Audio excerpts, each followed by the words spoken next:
Good evening everyone. तो जैसा कि आप सभी को पता है, हम यहाँ पर ले रहे हैं ऑनलाइन क्लासेस। किस क्लास के लिए? तो वो है 10th क्लास के लिए। किस सब्जेक्ट की? तो वो है मैथ की। ठीक है, जिसमें हमने आपके सेकंड चैप्टर को पढ़ना शुरू कर दिया, जिसका नाम है बहुपद, और इंग्लिश में कहें तो पोलिनोमियल। इसमें हमने पिछली क्लास में सीखा था कि क्या क्या चीजें हैं या क्या क्या है जिनको हम बहुपद का नाम देते हैं और किन किन को हम बहुपद का नाम नहीं देते हैं। तो चलिए अभी इसी की थोड़ी सी प्रैक्टिस कर लेते हैं। मैं आपके सामने कुछ लिखूंगी, आपने मुझे बताना है कि ये बीजीय व्यंजक है या नहीं है, ठीक है, और बहुपद है या नहीं है। तो अगर मैं यहाँ पे लिखूं x⁻2/9 - 7x, क्या ये बीजीय व्यंजक है? Yes ma'am. बराबर लिख लेती हूँ मैं। क्या ये बहुपद है? No ma'am. हाँ, बाकी बच्चे भी बताएंगे। बाकी बच्चे अगर माइक ऑन करना नहीं तो चैट में लिख लो, है ना, चैट बॉक्स का भी इस्तेमाल किया करो। ठीक है। No ma'am. अगर जब मैंने आपको सवाल पूछा कि क्या ये बीजीय व्यंजक है तो आपने कहा है, तो जी हाँ, ये बीजीय व्यंजक तो होगा, लेकिन ये बहुपद नहीं होगा। क्यों? कारण भी बताओ साथ में। मैम बहुपद इसलिए नहीं होगा क्योंकि वो भिन्न में है 2/9 x की पावर। जो हमारा चर है उसकी जो पावर है वो कैसी होनी चाहिए? पूर्ण संख्या होनी चाहिए। पूर्ण संख्या मतलब 0 1 2 3 4 ऐसे सी होनी चाहिए, ना वो बटे वाली हो, ना वो डेसिमल वाली हो, ना वो नेगेटिव हो, और ना वो रूट वाली हो। ठीक है, अभी आप मुझे बताएंगे, बताओ क्या ये एक बीजीय व्यंजक है? Yes ma'am. क्या ये बहुपद है? No ma'am. बाकी बच्चे भी बताइए, क्या ये बहुपद है?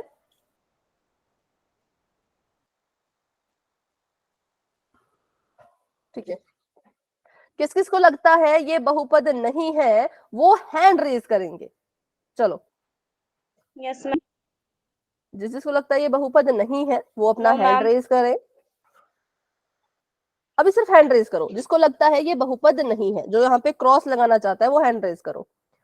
ठीक है, सुगंधा बेटा, आप मुझे बताओ कि ये बहुपद क्यों नहीं है?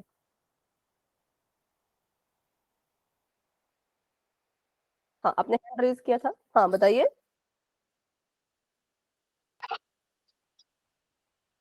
कोई बात नहीं, अभी मैंने सुगंधा से पूछा है, उनका हैंड रेज था। तो बेटा बताओ क्यों है ये, क्यों बहुपद नहीं है? अच्छा, अभी हैंड डाउन हो गया है। चलो कनिष्का, आप बता दो। कनिष्का। मैम y रूट में है। ठीक है, वाई रूट में है तो क्या होगा? मैम ये बहुपद नहीं होगा। हाँ, लेकिन कारण, पूरा रीजन कि रूट के अंदर है, बट उससे हुआ क्या, ऐसा क्या हुआ कि इसको हमने बहुपद नहीं माना? मैम मैं बताऊं? नहीं, हैंड रेज करो। नाम मैं खुद लूंगी, जो बच्चे आंसर देना चाहते हैं वो बस हैंड रेज करेंगे। चलो, कैफ, एमडी कैफ, आप बता दीजिए कि वाई वर्गमूल के अंदर था, उससे क्या फर्क पड़ा? क्या ऐसा हुआ कि उसको हमने बहुपद मानने से मना कर दिया? मैम हाँ, मैम ये y है, ये अगर ये वर्ग के रूप में होता तो हम इसको है ना वर्ग वर्ग हटा के सिंगल y लिखते थे, पर ये y तो वैसे ही सिंगल है तो अब इसको वर्ग से हटा नहीं सकते, तो इसी हिसाब से बहुपद नहीं हुआ। ठीक है, आपका भी कहना है कि वर्गमूल के अंदर है तो नहीं है। चलो, अब अनु बता दो, अगर अनु को मेरी क्योंकि आवाज आ रही है मैम तो। जी बहुपद रूट में नहीं होते हैं और उसपे से अगर इसको खोलते हैं तो 1/2 भी लिखेंगे, इसलिए ये बहुपद नहीं होगा।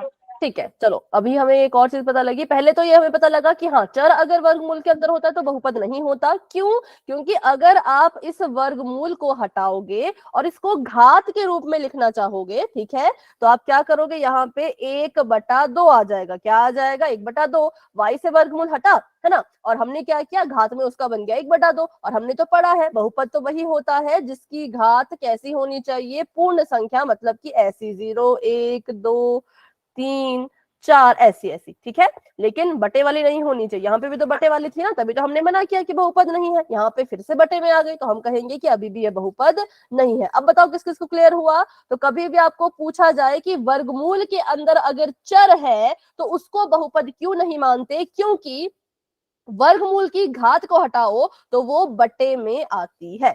ठीक है, चलो अगला सवाल करते हैं।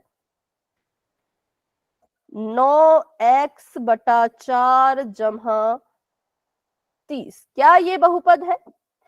सॉरी, क्या ये यस मैम, बीजीय व्यंजक है? Yes ma'am. Yes yes ma'am. Ma'am है। बहुपद भी है, चलो ये दोनों है, ठीक है। बढ़ते हैं आगे, एक और उदाहरण लेते हैं। अगर मैं लिखूं 50/x⁴ जमा, चलो जमा नहीं, माइनस करते हैं इस बार, -10, क्या ये बीजीय व्यंजक है? Yes yes ma'am. मैम, लेकिन मैम ये बहुपद नहीं है। क्या ये बहुपद है? No ma'am. क्यों, बताओ शुभम, क्यों नहीं है? No ma'am. मैम क्योंकि अगर नो ये मैम मैम। देखो, ये जो है मैम, ये एक्स जो है ये हर में है, और मैम उसको ऊपर ले जाएंगे तो मल्टीप्लाई में हो जाएगा, लेकिन हम संपूर्ण वो थोड़ी ना हो पाएगा पूर्ण संख्या। चलो ठीक है, मल्टीप्लाई में हो जाएगा, थोड़ा वो तो ठीक था, लेकिन इससे फर्क क्या पड़ेगा? तो फर्क ये पड़ता है कि अगर हम इसको लिखेंगे तो ये ऐसा बन जाएगा 50 और x की घात आ जाएगी -4, ठीक है, घात इसकी माइनस में आ गई, इसीलिए जो है वो क्या होता है, इसको हम बहुपद नहीं कहते, ठीक है। अब यहीं से मेरा सवाल उठता है, पिछली क्लास में मैंने आपको सेम चीज बताई थी, है ना? आप में से किसी ने ऐसा पूछा ही नहीं कि जब ये ऊपर जाता है तो माइनस क्यों बन जाता है, इसका मतलब आपको पता है, तो बताओ क्यों माइनस बनता है ऊपर जाके? मैम क्योंकि ये नीचे तो पॉजिटिव में रहता है, मैम ऊपर जाएगा तो नेगेटिव में ही होगा ना। हाँ, कारण बताओ ना उसका कि क्यों ऐसा हुआ, तो पर ऐसा हुआ क्यों?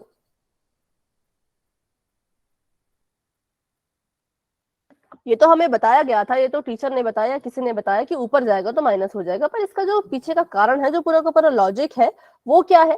क्यों ये माइनस हो जाता है?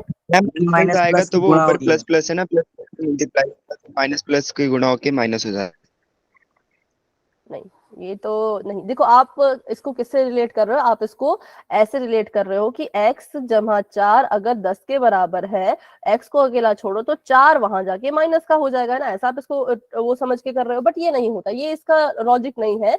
ये तब होता है जब बराबर है कि उस पार कोई चीज जाती है, लेकिन यहाँ पे तो बराबर है ही नहीं है, ये तो बस अपनी जगह से उठा और ऊपर चला गया, इससे थोड़ी ना किसी बराबर को क्रॉस किया, है ना, तब भी ये माइनस हो जा रहा है। तो इसका जो रीजन है वो आज हम सीखेंगे, ठीक है, इसको फटाफट से हम सीखेंगे अभी, तभी मैंने ये क्वेश्चन पूछा, क्योंकि लास्ट क्लास में आपने ऐसे किसी ने पूछा ही नहीं था, तो मैंने कहा मैं ही पूछ लेती हूँ। चलो अभी शुरू करते हैं, ठीक है। मान लो मैंने यहाँ पे लिखा है, अच्छा पहले वो वाली चीज क्लियर करते हैं कि जो x होता है उसकी जो पावर 0 होती है वो हमेशा 1 होती है। अब इसका यस मैम। कारण बताओ क्यों होता है ऐसा? क्योंकि किसी को होता है, जैसे हमारे पास कोई साथ नहीं होता तो हमारा भगवान साथ होता है शायद। ठीक है, थोड़ा सा आपने बताया अपनी तरफ से, ठीक है, बट थोड़ा सा भी इसको और हम यस देखते हैं। मैम।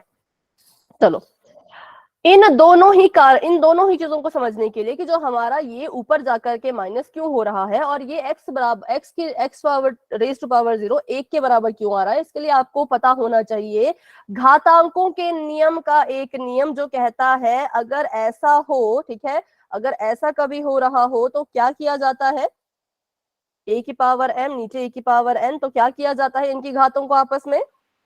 AM-N। ठीक है, a m -n, ठीक है। चलो, तो सबसे पहले ये रूल सभी को पता होगा, अब इस रूल की मदद से हम इन दोनों चीजों को प्रूव करेंगे। सबसे पहले मैंने देखा कि क्या मैं इस x की पावर 0 को ऐसे लिख सकती हूँ, x की पावर 1 - 1 और बटे में भी x की पावर 1 - 1, बताओ जरा।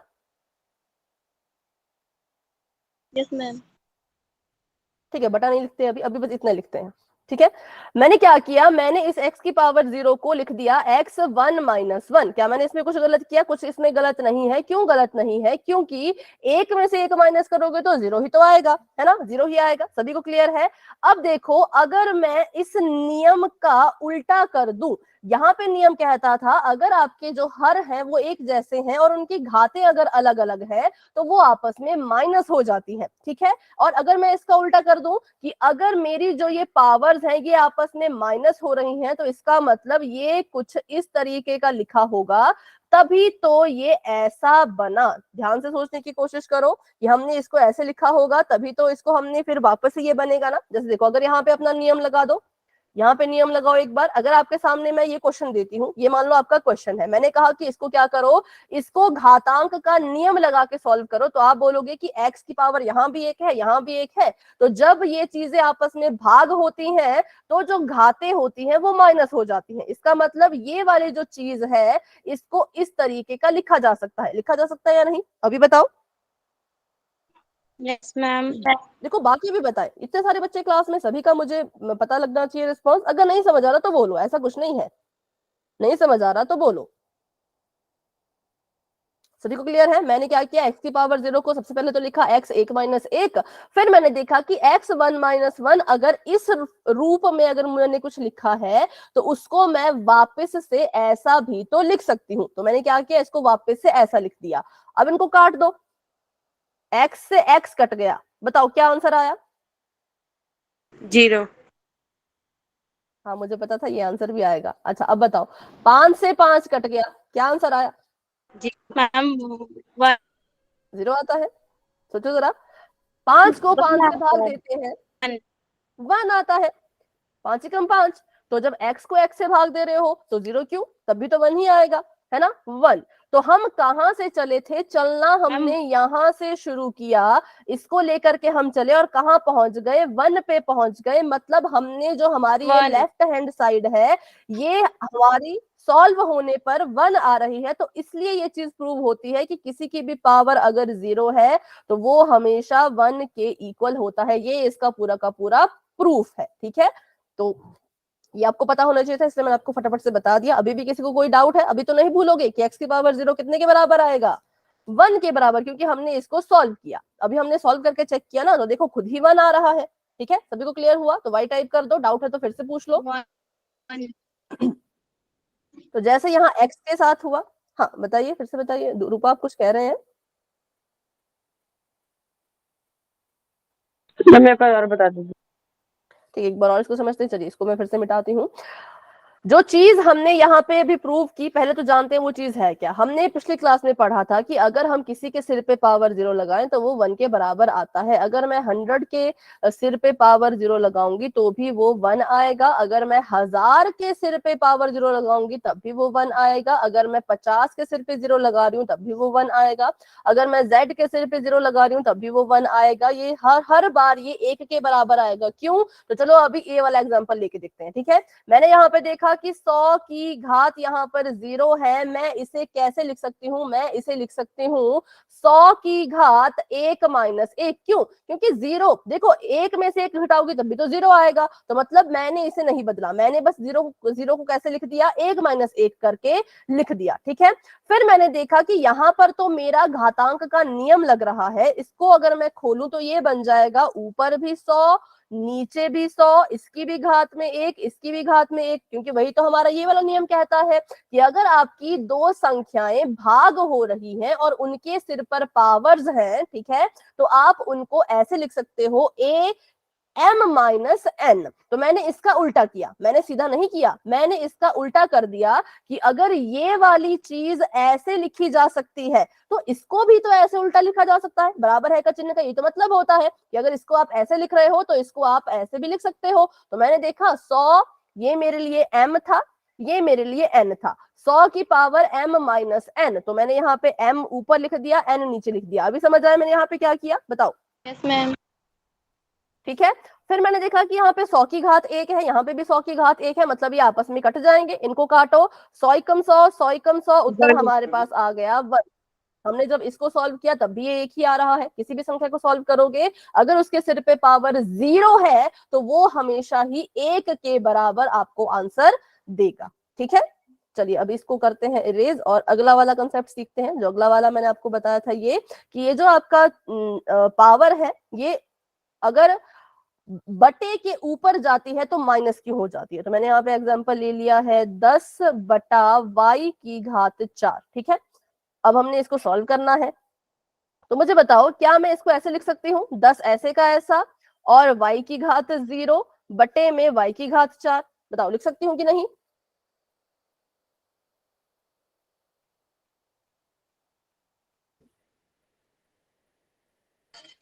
ये मैम। देखिए अब चैट में भी बताओ, देखो सभी बच्चे बताओ। एक दो ही बच्चे आंसर करें, सभी आंसर करेंगे। इसको मैं ऐसा लिख सकती हूँ, क्यों? क्योंकि 10 को अगर आप 10 गुणा 1 लिख सकते हो, वैसे ही 10 को आप 10 गुणा y की घात 0 भी लिख सकते हो, क्योंकि y की घात 0 भी तो किसके बराबर है? बताओ, किसके बराबर है? वाई के। नहीं, One. y के नहीं, 1 के, बिल्कुल करेक्ट, 1 के बराबर है। तो आपने इसको नहीं बदला। जब आप इस पूरी इक्वेशन को सॉल्व करोगे बच्चों, तब भी ये 10 के बराबर ही आएगा। दो क्यों आप लिख रहे हो? 1 के बराबर है, ठीक है। हम क्या करें, अगर हम यहाँ पे इसको मैंने लिखा 10 की घात 10 गुणा y की पावर 0, तो ये 10 के ही बराबर है, क्योंकि y की पावर 0 तो 1 बन जाता है, और 10 से कम कितना आ जाएगा? वापस से 10 आ जाएगा, ठीक है। तो हमने क्या किया, हमने इसको ऐसे लिख दिया। अब मैंने देखा कि यार ऊपर भी y है, नीचे भी y है, तो क्या मैं इसको ऐसे लिख सकती हूँ? 10 को मैंने ऐसे कैसा लिखा, और इस y में मैंने लगा दिया अपना नियम। y में हमने क्या कर दिया, ये जो हमारे पास, बेटा किसी का माइक ऑन है? पहले तो माइक ऑफ करो। रूपा, आपका माइक ऑन है, माइक ऑफ कर दो बेटा। हाँ, तो हमने ये वाला नियम, ये वाला रूल यहाँ पे लगा दिया कि y की पावर m मान लो इसको, और इसको मान लो y की पावर n। तो क्या होता है, y को एक ही बार लिखा जाता है, तो y मैंने एक बार लिख दिया। ऊपर वाली पावर से नीचे वाली पावर की माइनस करनी होती है, तो 0 माइनस 4, सॉल्व करो इसको, तो ये आ जाएगा 10 y की पावर -4। देखो, समझ आया क्यों ऐसा होता था? Yes, ma'am. ठीक है, तो ये हमें करना पड़ता है, ये हम खुद से करते हैं, ठीक है। तो अभी आप, अब वैसे तो आपको याद, मैंने याद करने को भी कहा था कि मतलब याद हम रखते हैं ना छोटी छोटी चीजें, कि ऊपर चला गया तो माइनस हो जाएगा, ऐसा वैसा, और किसी की पावर 0 है तो 1 रहेगी। याद तो आप सभी को है, लेकिन उसके पीछे का जो लॉजिक था वो भी हमें पता होना चाहिए, इसलिए वो भी हमने आज सीख लिया। अगर इन दोनों लॉजिक में या इन दोनों की एक्सप्लेनेशन में अभी भी कोई डाउट रहता है, तो क्लास के एंड में रुक जाना, वहां पे हम इसको फिर से डिस्कस करेंगे, ठीक है। अभी के लिए क्लास को आगे बढ़ाते हैं। और ये हमने सीख लिया कि अगर किसी के सिर पे पावर 0 होगी, तो वो हमेशा कितने के बराबर आएगा?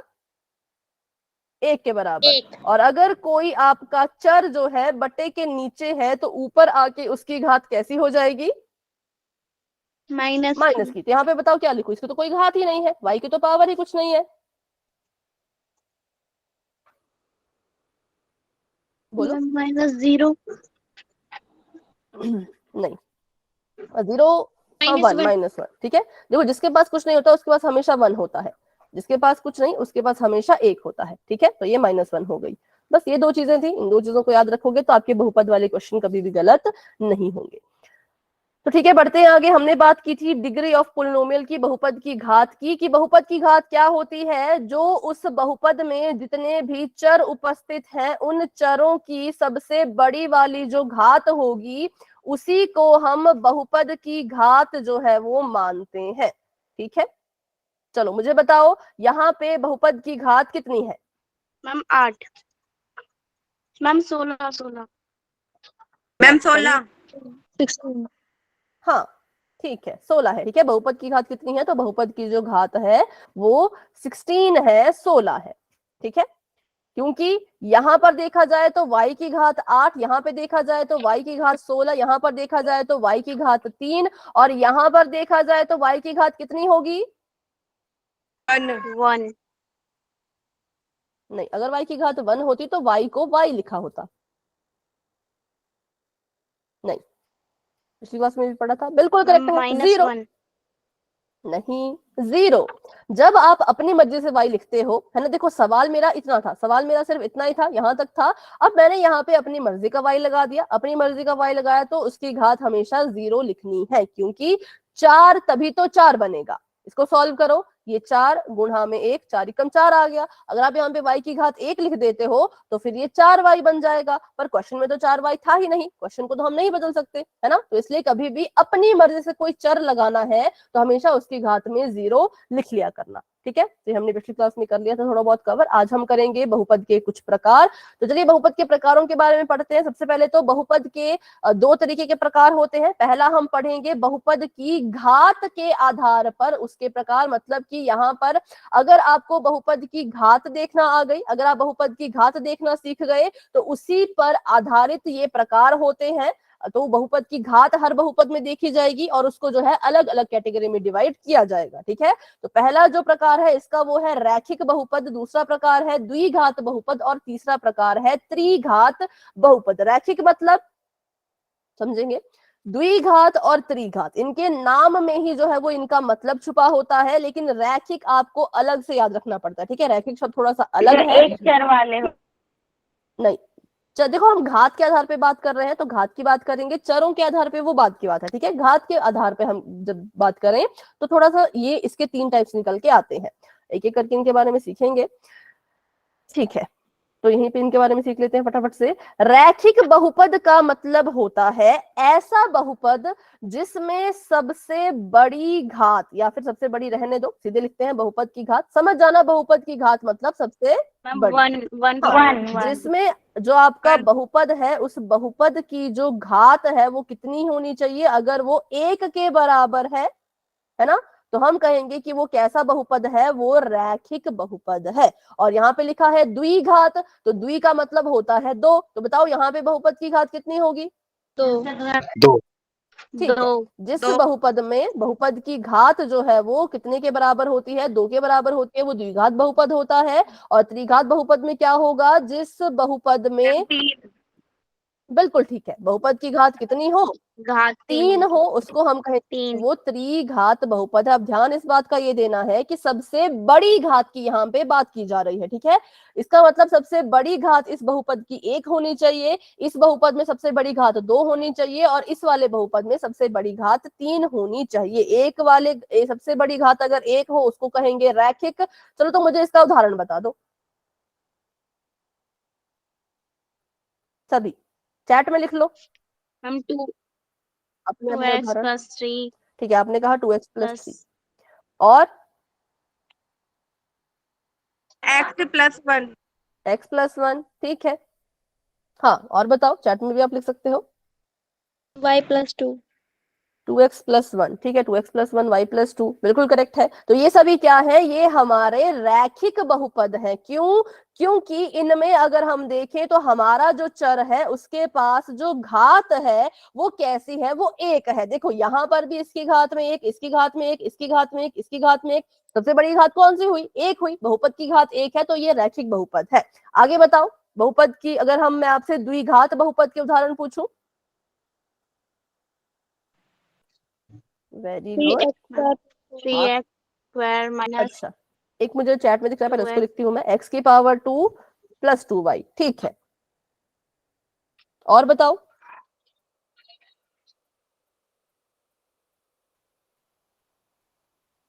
थ्री x⁻² जमा 8, ठीक है, 2x⁻² जमा 5, ठीक है, वेरी गुड, 2a² + 4। हाँ देखो सभी ने x यूज किया है, हर बार x यूज करना जरूरी नहीं होता, कोई भी ले लो, इंग्लिश में इतने सारे अल्फाबेट हैं भाई, कोई सा भी ले लो, XYZ ही क्यों, ABCDEFG कुछ भी ले लो, है ना।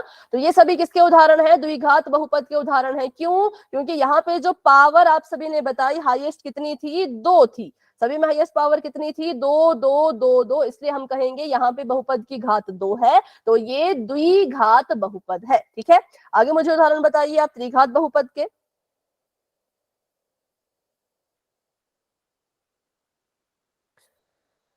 ठीक है, वेरी गुड।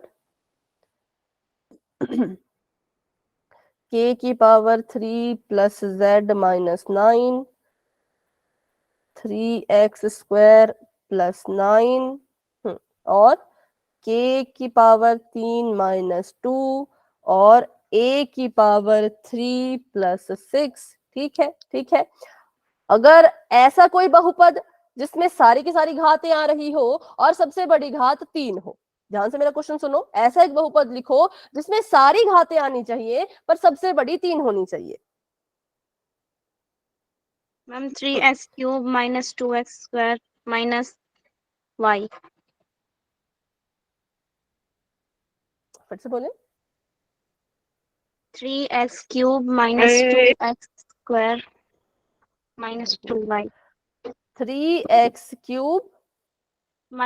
2y² - 2y, नहीं एक मिसिंग है, चलो चैट में बहुत से आ गए हैं। -2y।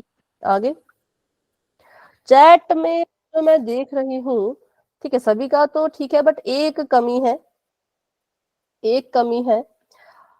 जो कनिष्का ने लिखा है उसमें स्क्वायर वाले की कमी है, और जो संजीव ने लिखा है उसमें एक्स की घात 0 वाले टर्म की कमी है। एक्स की घात 0 भी तो होती है ना, मतलब जो हमारा चर है उसकी घात 0 भी तो होती है, उस वाले की कमी है, उसको हम बिना चर के लिखते हैं, तो वो लिखो। और उसके बाद अंकित ने लिखा है इसमें x की पावर 1 की कमी है। चलो तो मैं आपको पूरा लिख के बताती हूँ। एक त्रिघात बहुपद कैसे लिखा जाएगा। 4a की घात 3 माइनस 5 a की घात 2 जमा 6a माइनस 8 कुछ इस तरह का होगा। त्रिघात बहुपद कैसा होगा, कुछ इस तरह का होगा। इसमें देखो a की घात 3 भी आ गई, a की घात 2 भी आ गई, a की घात 1 भी आ गई, और a की घात 0 वाली टर्म भी आ गई। अब जिसकी घात, जैसे a की घात 0 वाली मैं आपको टर्म बोल रही हूँ, तो इसमें क्या होता है, a की घात 0 को हम नहीं लिखते हैं, क्योंकि हमें पता है कि ये कैसा है। यहाँ पे जो चर है उसकी घात 0 है और वो 1 के बराबर है, तो ऐसे लिखा जाता है इसका पूरा। ठीक है, अगर मैं आपको बोलूं कि एक त्रिघात बहुपद लिखो तो ऐसे भी लिख सकते हैं। बाकी जो आपने लिखे वो भी कोई गलत नहीं है, इसको भी हम त्रिघात ही कहेंगे, इसको भी, इसको नहीं कहेंगे स्क्वायर है, इसको भी त्रिघात कहेंगे, इसको भी त्रिघात कहेंगे, लेकिन कंप्लीट लिखना हो तो ऐसे लिखना है। ठीक है, अब मुझे बताओ ऐसा एक द्विघात बहुपद लिख के बताओ जिसमें सारी की सारी घातें आ रही हो लेकिन सबसे बड़ी घात 2 हो। द्विघात है तो ध्यान रखना कहां तक लिखोगे। ठीक है, ऐसा द्विघात बहुपद जिसमें क्या हो, सारी घातें आ रही हो लेकिन सबसे बड़ी घात 2 हो।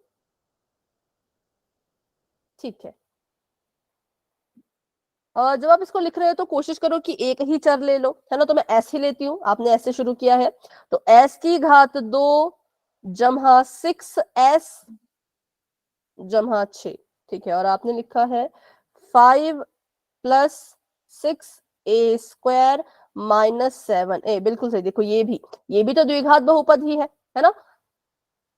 आगे 2x² plus 6x plus 5 x² minus x plus 1। ठीक है, ठीक है, s² s की पावर 1 s की पावर 0। ठीक है, ठीक है, ठीक है, वेरी गुड, वेरी गुड। हाँ बिल्कुल सही, अब जो है बिल्कुल सही आपके एग्जाम्पल्स आ रहे हैं। तो बस यही होता है बहुपद, रैखिक द्विघात और त्रिघात। बस इतना ध्यान में रखना, सबसे बड़ी घात अगर 1 हुई तो रैखिक बोल देना, सबसे बड़ी घात 2 हुई तो द्विघात बोल देना, सबसे बड़ी घात 3 हुई तो त्रिघात बहुपद उसको बोल देना। ठीक है, अभी बढ़ते हैं आगे। अब हम बात करते हैं इनके व्यापक रूप की, मतलब की जनरल फॉर्म की, कि जनरली जो है वो आपके बहुपद कैसे लिखे जाते हैं। ठीक है, तो अगर आपसे कभी भी पूछा जाए, इसको व्यापक रूप भी कहते हैं और इसको मानक रूप भी कहते हैं, आपको कभी भी पूछा जाए कि द्विघात बहुपद का मानक रूप लिख के बताओ या फिर रैखिक बहुपद का मानक रूप लिख के बताओ, तो कैसे लिखोगे, तो बिल्कुल सिंपल है। रैखिक बहुपद का मानक रूप लिखा जाता है ax प्लस b। कैसे लिखा जाता है, ax प्लस b। ठीक है, क्योंकि इसमें सबसे बड़ी घात कैसी होनी चाहिए, सबसे बड़ी घात 1 होनी चाहिए, इसलिए x के सिर पे कुछ भी घात हमने नहीं लिखी। हमें पता है कि x के सिर पे कोई घात नहीं है तो ऑब्वियसली 1 होगा, है ना। और यहाँ पे एक और बहुत इंपॉर्टेंट चीज लिखी है कि a जो है बच्चों वो कभी भी 0 नहीं होना चाहिए। पर ऐसा क्यों नहीं होना चाहिए, 0 कर दिया तो क्या हो जाएगा, सोचो और बताओ मुझे।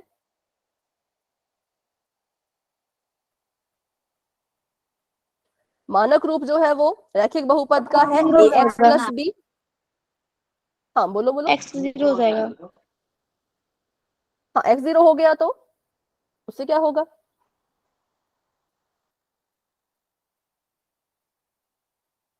सोचो सोचो। ठीक आप बोल रहे हो, ऐसा नहीं कि गलत बोला, बोला ठीक है कि x भी 0 हो जाएगा, पर उससे होगा क्या, x 0 अगर हो भी गया तो हमें उससे क्या फर्क पड़ेगा, कुछ फर्क पड़ेगा। चल रहेगा नहीं, फिर उसकी पावर दिखेगी नहीं। बिल्कुल बिल्कुल करेक्ट आंसर है, वेरी गुड, बहुत अच्छे। जैसे कि अगर मैं यहाँ पे अभी मान के चलूं a बराबर है 2, ठीक है, तो मैंने अगर a को 2 के बराबर माना तो मेरा जो बहुपद निकल के आएगा, और b को मान लो मैंने मान लिया है 1। ठीक है, b को मैंने 1 माना, a को मैंने 2 माना, तो मेरा बहुपद क्या बनेगा, a की जगह पे 2 x जमा 1, ये बन गया मेरा रैखिक बहुपद और इसमें जो घात है सबसे बड़ी वो 1 है। ठीक है, अब मान लो मैंने क्या किया, मैंने a की जगह पे जो है वो 0 मैम मान लिया वेरिएबल भी और जीरो हो b की जाएगा। जगह पे जो है वो 2 मान लिया, है ना। अब मैं a की जगह पे अगर 0 लिखूं तो ये बन जाएगा 0 गुणा x जमा 2। अब इसको सॉल्व करो, इसको सॉल्व करोगे तो ये तो टर्म पूरी की पूरी 0 बन गई, जमा का 2 आ गया। अब ये 2 यहाँ पे अकेला बच रहा है, क्या इसको भी आप रैखिक बहुपद कह सकते हो? बताओ जरा। ओ मैम ये अचर है। ये अचर है, ये रैखिक बहुपद क्यों नहीं है? क्योंकि हमें पता है बहुपद की जो घात होती है वो उसके चर के ऊपर होती है, ना कि संख्या के ऊपर। अब देखा जाए तो 2 के ऊपर भी तो घात एक ही है ना, कोई ऐसा तो है नहीं कि कोई और घात है। लेकिन जब हम घात देखेंगे तो हम कैसी घात देखेंगे कि चर के ऊपर कौन सी घात है। पर जब हमने a को 0 रखा तो हमारा तो चर ही गायब हो गया। जब चर ही गायब हो गया तो फिर इसको हम क्या, कहां से इसकी घात देखें? कोई घात ही नहीं बची तो कैसे बहुपद होगा, है ना। तो इसलिए जो है कभी भी a की जगह पे 0 नहीं रखना है, क्योंकि अगर आप a की जगह पे 0 रखोगे तो आपका रैखिक बहुपद रैखिक नहीं रहेगा, उसका जो वजूद है वो खत्म हो जाएगा। ठीक है, अभी सभी को इसमें कोई डाउट है तो पूछो। मैम वन बी की जगह पे 1 लिया है। b की जगह पे क्या बेटा? 1। हाँ, यहाँ पे मैंने b की जगह पे 1 लिया था ना, दूसरे केस में मैंने b की जगह पे 2 लिया है। ठीक है, बोलो अभी किसी को इसमें कोई डाउट? डाउट है तो पूछ लो बेट, क्योंकि जरूरी है, ये इंपॉर्टेंट टॉपिक है। ठीक है, तो जब भी आप कभी भी किसी भी चीज का मानक रूप लिखते हो उसको पूरा कंप्लीट लिखना है। आपको आएगा कि रैखिक बहुपद का मानक रूप लिखिए तो आप लिखेंगे ax प्लस बी और साथ में ये भी मेंशन करेंगे कि देखो भाई a को जो है वो गलती से भी 0 के बराबर मत लिख देना। ठीक है, अब बात करते हैं नेक्स्ट क्वेश्चन, नेक्स्ट उसकी। तो नेक्स्ट द्विघात बहुपद है। द्विघात बहुपद का जो मानक रूप होता है वो होता है a एक्स स्क्वायर जमा बी एक्स जमा सी। और यहां पर भी ये कह रहे हैं कि a को जो है वो 0 के बराबर मत लिखना। हमने कहा हम तो लिखेंगे, हम तो लिखेंगे भाई, क्यों ना लिखे। ऐसा क्या हो रहा है कि आप कह रहे हैं 0 मत लिखो, तो हमने फिर वही चीज की, हमने यहाँ पे लिख दिया 0 एक्स की घात 2 जमा b को मान लो यहाँ पर 3 और c को मान लो यहाँ पर 4। जब इसको सॉल्व किया तो ये वाली चीज खत्म हो गई, हमारे पास बच गया 3x जमा 4। पर हम तो द्विघात बहुपद की बात कर रहे थे, ये कैसा वाला बहुपद आ गया?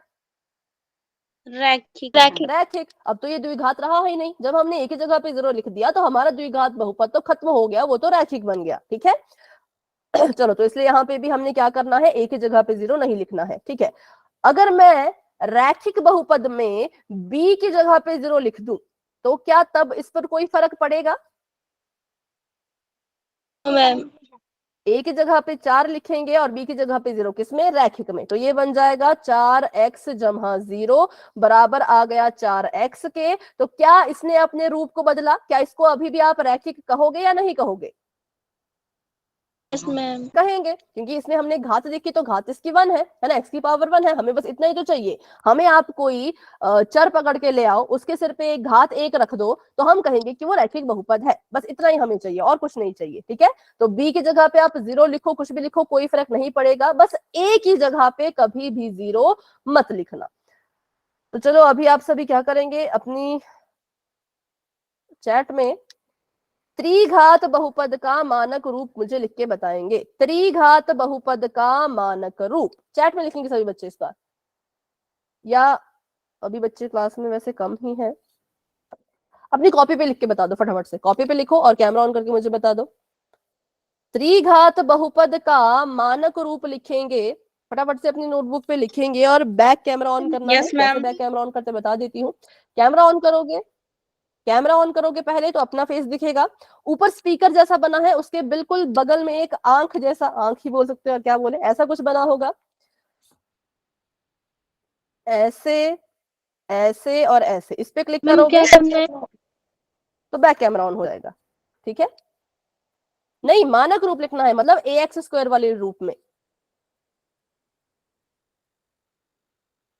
वेरी गुड, निदा का आंसर बिल्कुल करेक्ट है।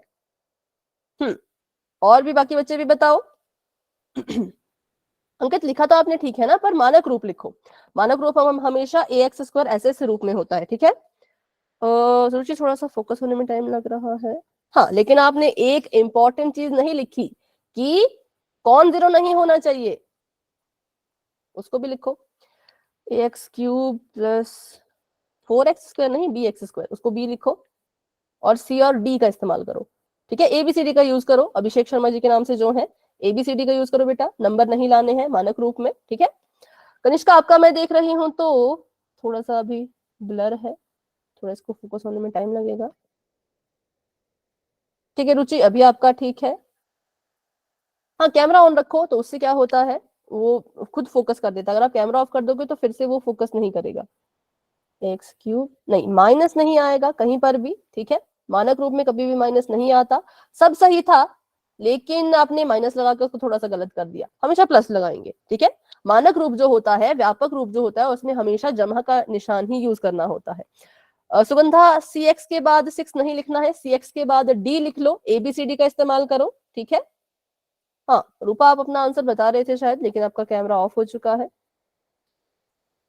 रूपा शायद क्लास से ही लेफ्ट हो गई अभी। x² प्लस नहीं, थोड़ा सा भी गलत आ रहा है। अभिषेक शर्मा जी के नाम से जो भी है, पहले तो बेटा अपना नाम चैट में लिख लो। पहले अपना नाम चैट में लिख लो। संदीप, थोड़ा सा अंधेरा आ रहा है, क्लियर नहीं दिख रहा।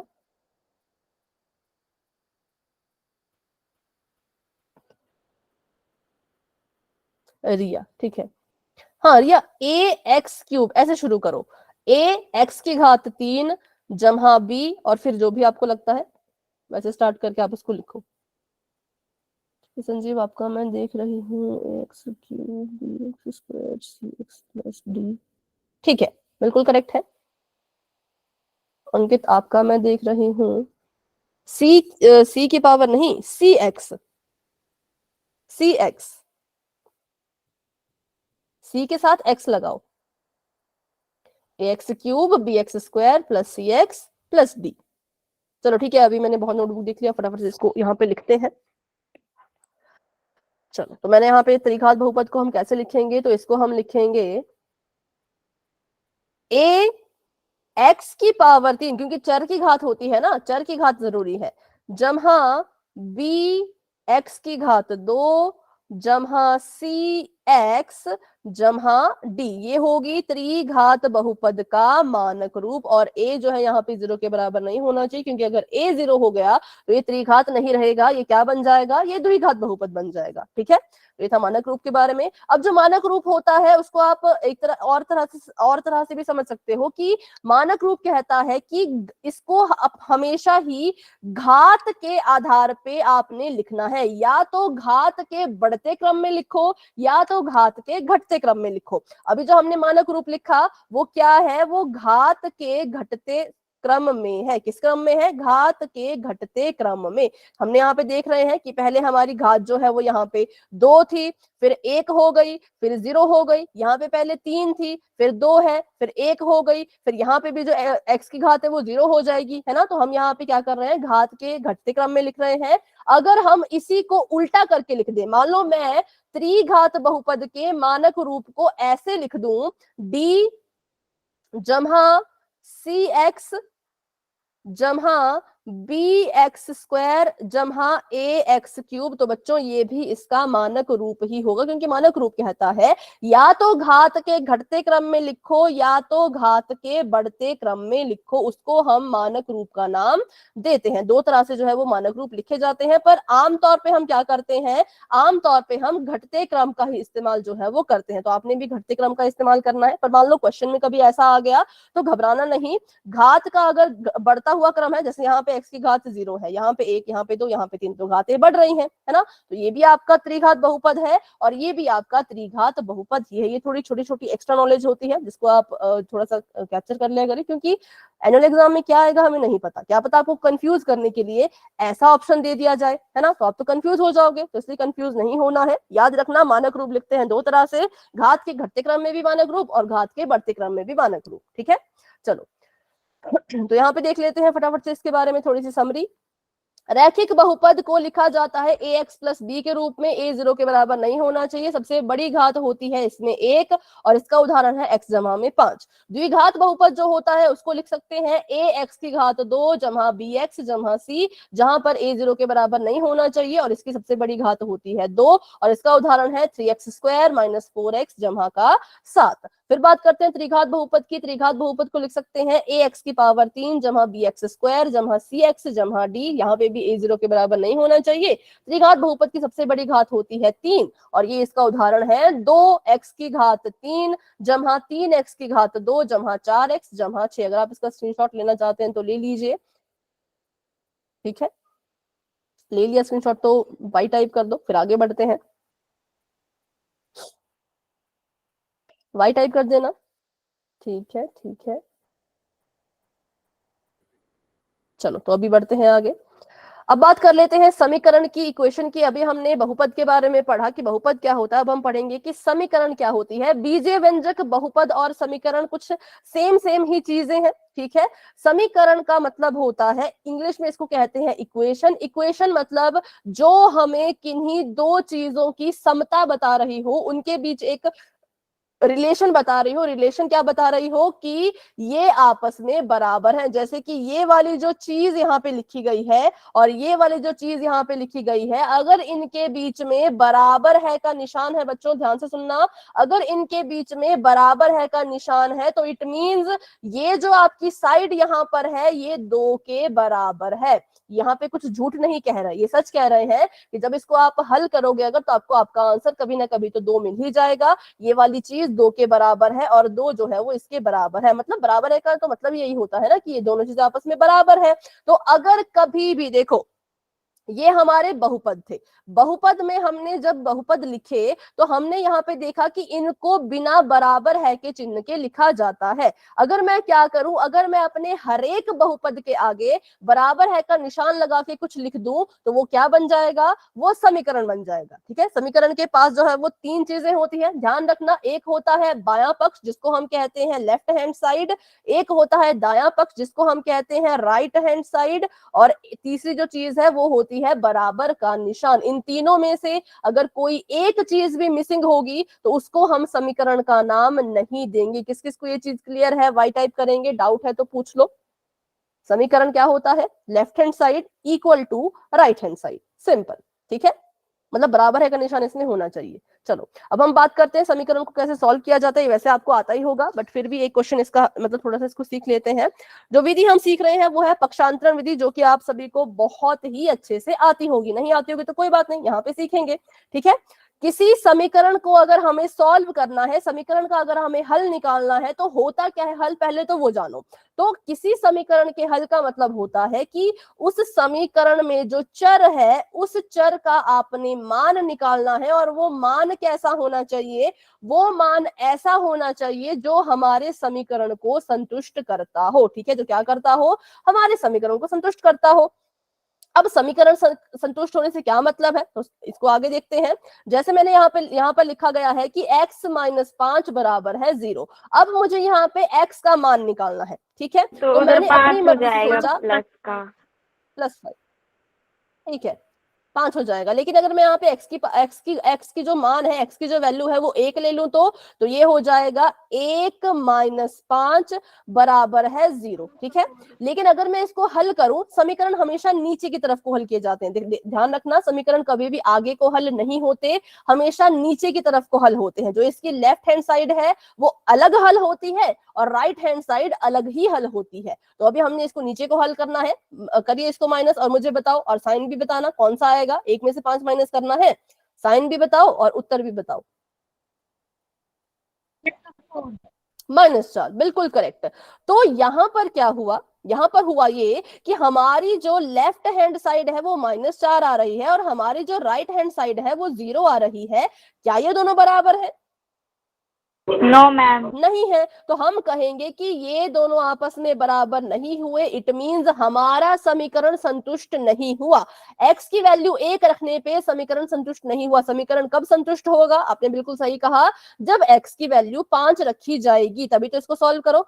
x माइनस 5 बराबर है 0। समीकरण हल होते हैं नीचे की तरफ को, x की जगह पे 5 लिख दिया, 5 में से 5 घटाया, है ना। मैं नीचे को इसको हल करूंगी, आगे को मैं इसको हल नहीं कर रही। ये 0 तो मैंने यही वाला उतारा है 0। अब इसको नीचे को फिर हल करो, 5 में से 5 गए 0 बराबर है 0। तो यहाँ पे क्या हुआ, हमारी left hand side right hand side के बराबर आ गई। किसमें इतनी हिम्मत थी, तो वो 5 में इतनी हिम्मत थी, इसने इतनी हिम्मत दिखाई कि दोनों को बराबर लाया, तो हम कहेंगे 5 इसका हल है। एक को हमने कहा कि चल भाई तू कोशिश कर ले, एक ने कहा मुझसे तो बराबर नहीं हो रहे, तो मतलब एक इसका हल नहीं है। कौन इसका हल होगा, 5 इसका हल होगा। क्यों, क्योंकि इसने हमारे समीकरण को संतुष्ट किया, सेटिस्फाई किया। ठीक है, तो वैसे यहां बता दो y की वैल्यू क्या होगी,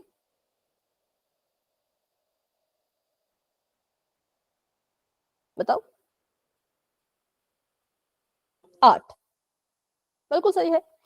8 में जब 12 को जोड़ेंगे तो उत्तर नीचे की तरफ को हल करना है। ये 20 तो मैंने यहां से उठा करके लिखा, 8 9 10, तो ये भी 20 आ गया, बराबर है, ये 20 के बराबर आ गया। ये दोनों बराबर हो गए, किसकी वजह से, तो 8 की वजह से। तो हमने कहा कि 8 जो है वो इसका सॉल्यूशन, इसका हल होगा।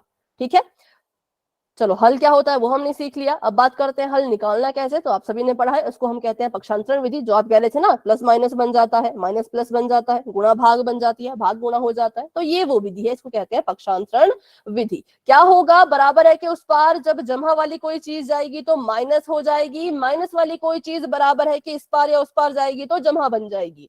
गुणा का बन जाता है भाग, और भाग का बन जाता है वापस से गुणा।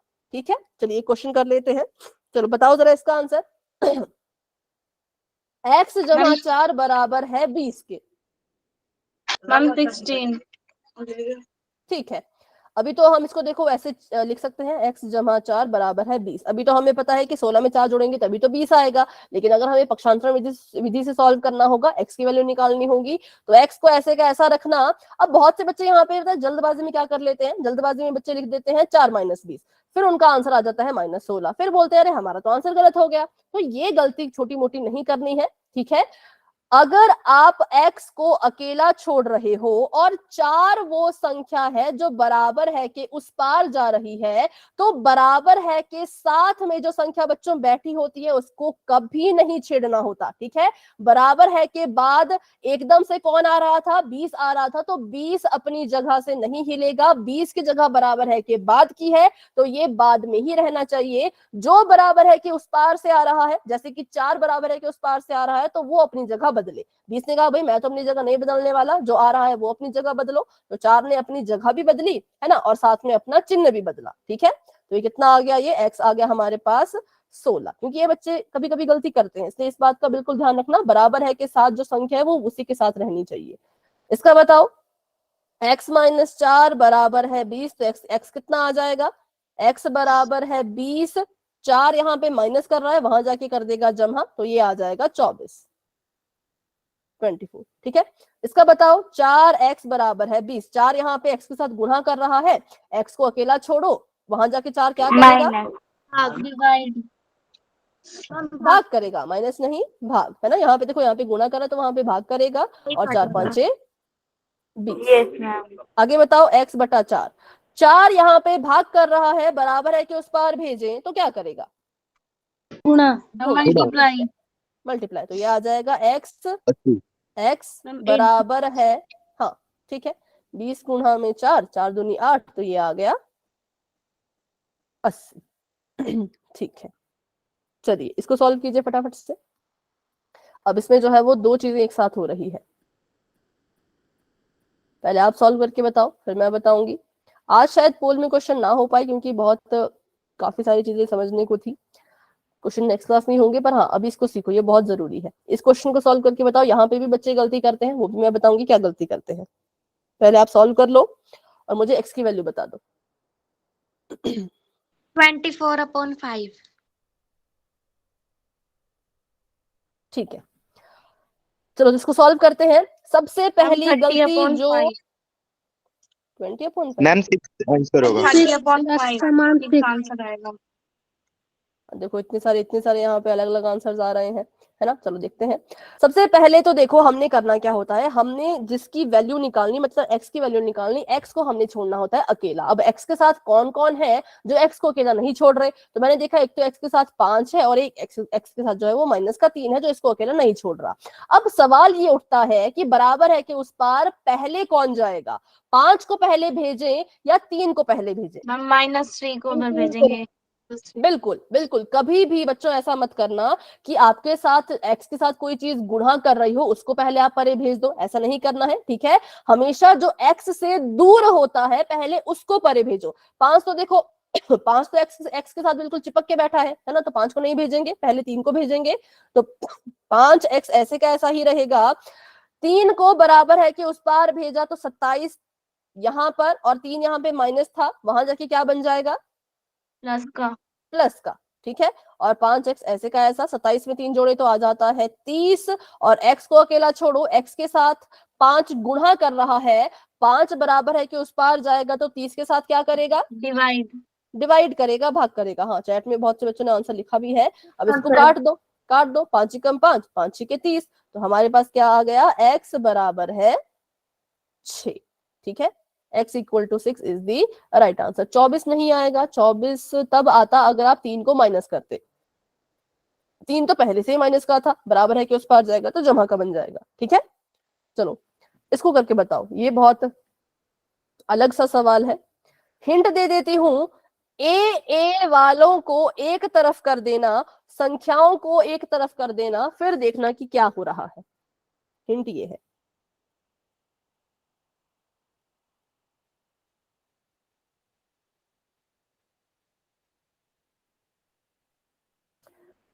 ए वालों को एक तरफ और संख्याओं को एक तरफ, और 3 जब आंसर आएगा। इधर उधर करोगे ना तो साइन का ध्यान रखना। आप कह रहे हैं 3 आ रहा है, चलो देखते हैं। बाकी बच्चे भी बताओ अपना आंसर।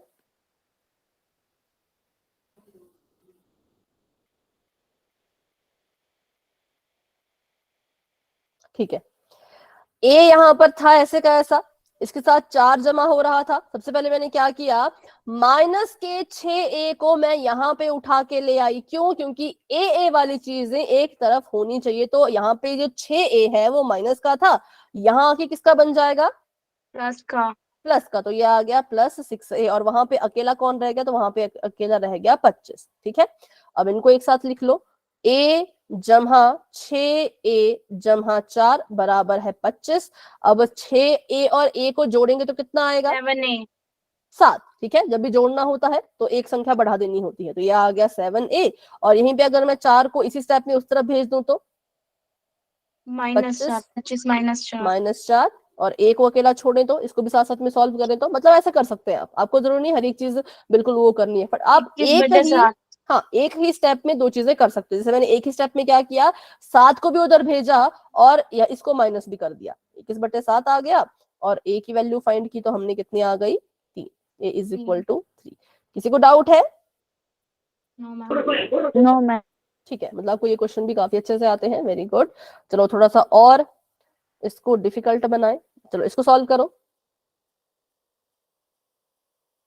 आज इन क्वेश्चन को सॉल्व कर लो, अगली क्लास में इसके डायरेक्ट पोल के क्वेश्चन करेंगे, ठीक है। एक ये क्वेश्चन बचता है, उसके बाद पोल का ही क्वेश्चन आना था, बट अभी टाइम ही नहीं है तो क्या करें, तो इसको कर लो। नेक्स्ट क्लास में इस पे हम ज्यादा डिस्कस नहीं करेंगे, सीधा पोल के क्वेश्चन ही किए जाएंगे। -5 आप कह रहे हो, चलो देखते हैं। 8y ऐसे का ऐसा, और यहाँ पे माइनस का y उठ के आ गया, और ये 5 ऐसे का ऐसा, और 40 को अगर मैं परे भेज दूं तो ये बन जाएगा -40। ये सभी को समझ आया। मैंने यहाँ पे 2 स्टेप एक साथ कर लिए, 2 स्टेप एक साथ मैंने यहाँ पे कर लिए हैं। 8 में से 1 गया तो 7, और 5 में से 40 गए तो 35। कैसा, माइनस का, क्यों, क्योंकि 5 और 40 में 40 बड़ा था, 40 बड़ा है तो उसके पास जो साइन है वही हमारे आंसर के पास भी आएगा। अब y को अकेला छोड़ो तो ये चला जाएगा -35/7, 7 5 35, और -5 हमारा आंसर आ गया, ठीक है। हमेशा इसको नीचे को सॉल्व करना होता है, बस ये ध्यान में रखना, हमेशा नीचे को अपनी इक्वेशन सॉल्व करनी होती है। तो ये हमारे पास आ गया y बराबर है -5। किसी ने 5 में लिखा था क्या, नहीं 5 नहीं होगा, -5 होगा,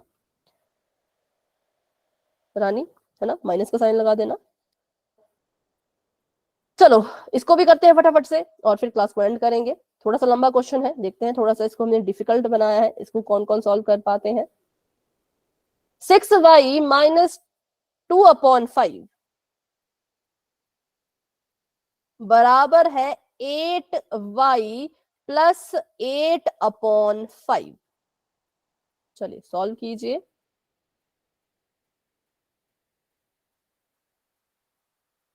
और अपना आंसर बताओ। मैम 4 आंसर है। काफी जल्दी कर लिया, वेरी गुड। चलो देखते हैं इसका आंसर। 6y को ऐसे का ऐसा ही रखते हैं और वहां से आएगा 8y, तो माइनस का बन जाएगा। क्यों? क्योंकि 8 के पास यहाँ पे जमा का निशान था, है ना, बराबर है कि उस पार गया तो माइनस बन गया। और इक्वल टू का साइन ऐसे का ऐसा, 8/5 यहाँ ऐसे का ऐसा ही रहेगा। यहाँ पे 2/5 माइनस का है, वहां जाएगा तो प्लस का हो जाएगा।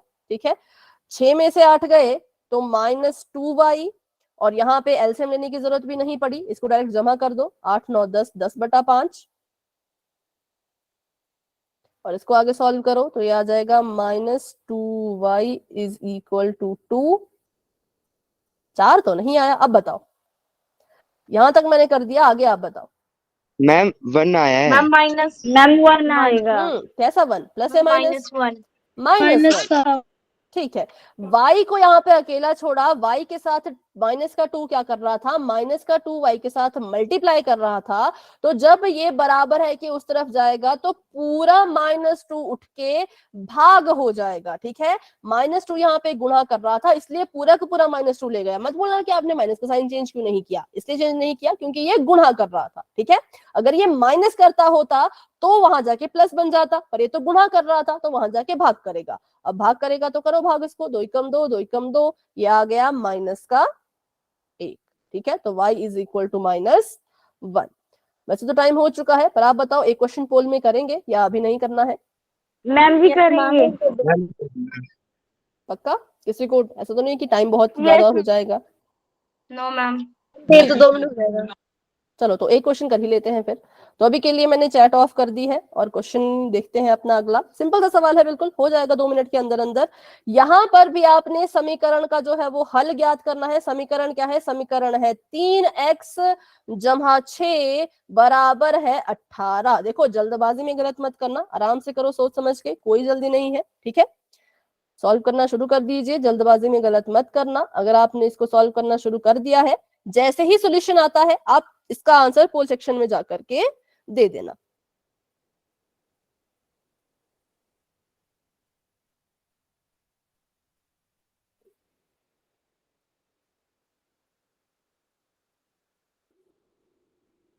मैम ठीक है, ठीक है,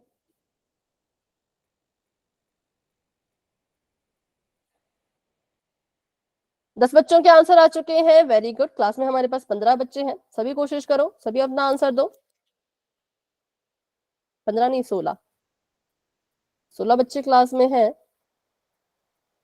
और 11 बच्चों के आंसर आ चुके हैं। 5 बच्चे अभी भी रहते हैं, तो बच्चों अपना आंसर दे दीजिए फटाफट से पोल सेक्शन में। 12 बच्चों के आंसर आ चुके हैं। Very good, very good. 13 बच्चों के आंसर आ चुके हैं। शाबाश बच्चों। 3 ही बच्चे अब रहते हैं तो वो भी अपना आंसर दे दो। ठीक है, ठीक है, चलो अभी करते हैं 10 सेकंड मैम जी बहुत आसान है ये। दिखा दो एक बार। क्या दिखा दो बेटा? पोल रिएक्शन। हाँ आसान तो है। पोल, पोल का रिस्पॉन्स। अच्छा अभी पोल एंड तो होने दो।